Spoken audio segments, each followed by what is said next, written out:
Hi, welcome to my presentation on the Big Tens.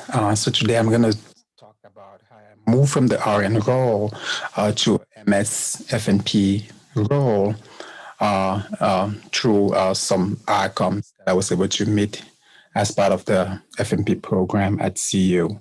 Um, One of the first outcome in the MS program is leadership and participate as an active member in the interdisciplinary team in order to promote quality and safety at all levels. I was able to meet that requirement by working in the clinical settings in collaboration with all the healthcare team, medical assistants, nurses of all levels, and other providers. As FNP students, I was able to uh, do some leaderships through guiding some medical assistant, for example, how to properly take a blood pressure, since the blood pressure reading can impact healthcare outcomes.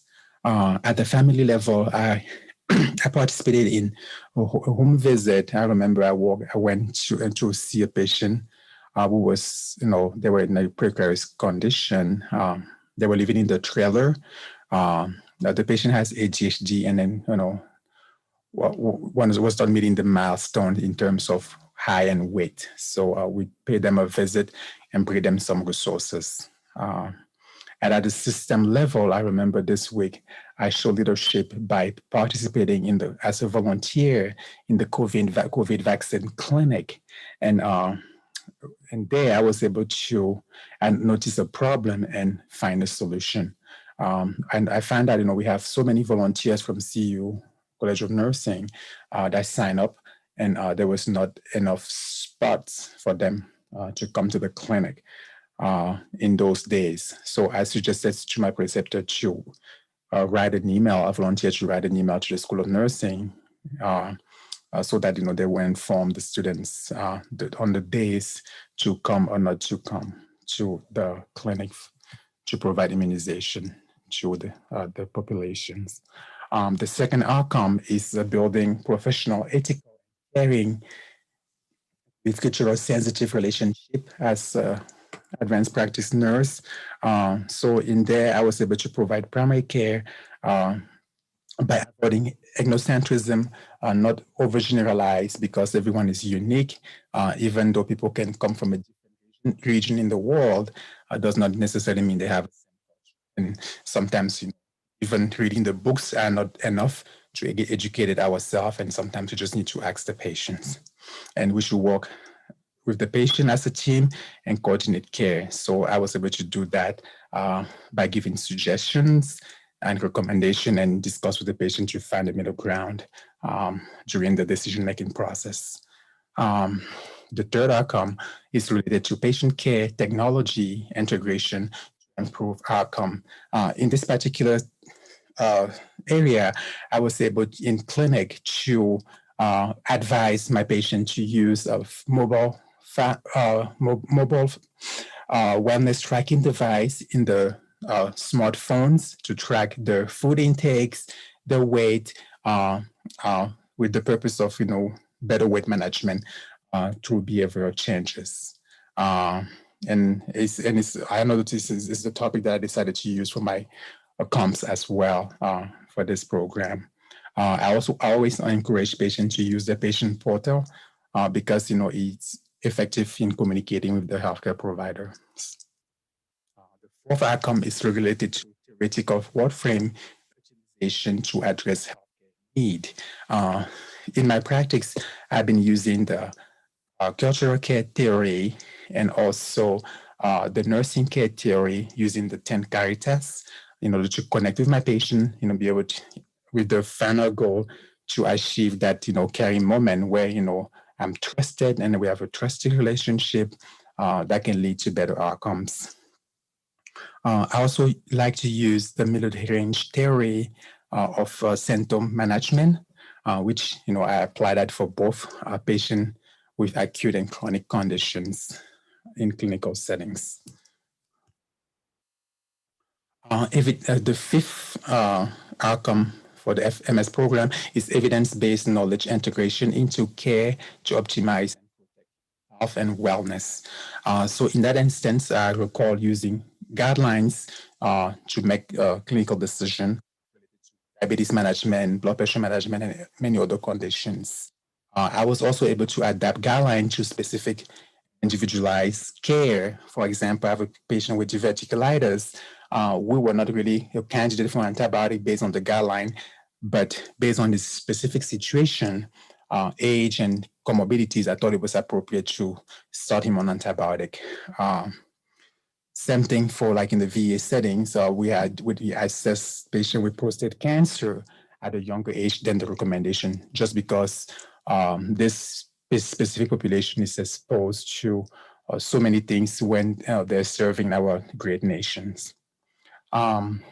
The sixth outcome is advocacy strategies formulations. In that instance, I'm a member of the American Nurses Association and Colorado Nurses Association as well.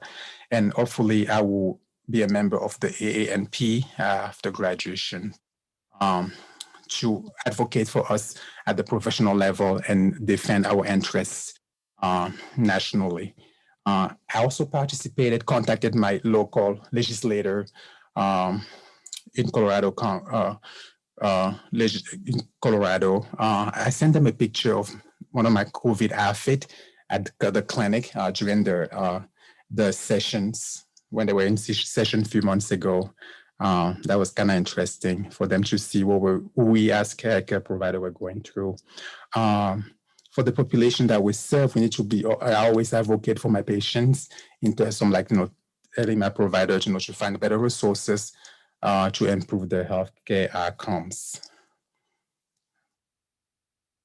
The seventh outcome is related specifically to the family nurse practitioner role, support to leadership and advocacy. As I said before, during clinical encounters, throughout my rotations, I was able to demonstrate humility, my nursing foundation as, my basic knowledge to guide my advanced nursing practice, and also work as part of the team, educate patients, their families, and other healthcare team about the role of the FNP, since it's all the FNP role is always sometimes confusing for most, and it's our duty to make sure that patient and our coworker understand what we actually do. The eighth outcome is related to promoting integration of behavior, physical health into primary care.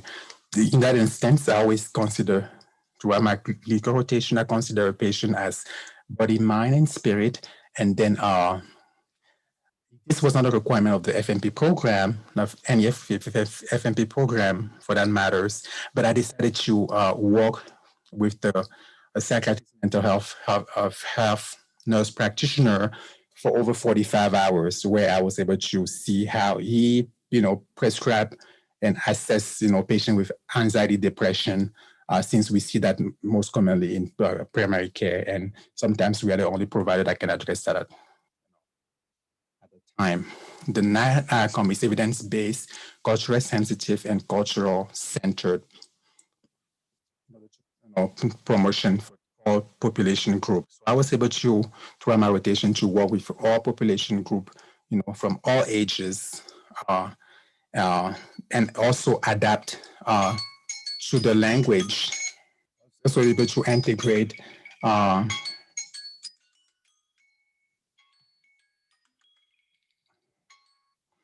was able to integrate, the language, barrier and address it appropriately. Lastly, I was able to provide interprofessional leadership in various settings. For example, I work with Dr. Diamond on her book, and I wrote one chapter. This has been a long journey, but I hope we will be the best possible providers out there. Thank you.